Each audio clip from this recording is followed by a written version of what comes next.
కానీ సినిమా థియేటర్లలో జాతీయ గీతం పెడితే అందరూ లేచి ఉంచోకపోతే దేశద్రోహుల కింద అంటే నాకు నచ్చలేదు అన్నమాట. ఈ దేశం అందరూ కన్వీనియంట్ గా చేశారు, నాకు అది విసుగు.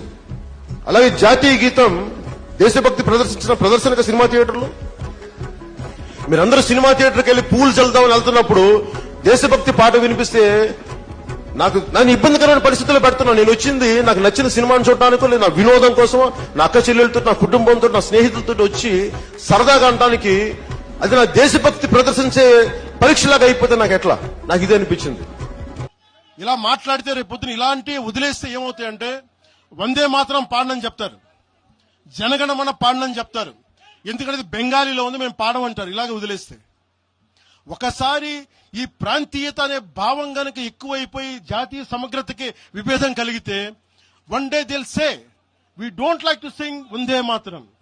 One day they might say we don't like to sing Janaganamana because of this kind of mindset. This has to be addressed. This has to be corrected. ఇట్లాగే మాట్లాడారు, మీకేం పని అని.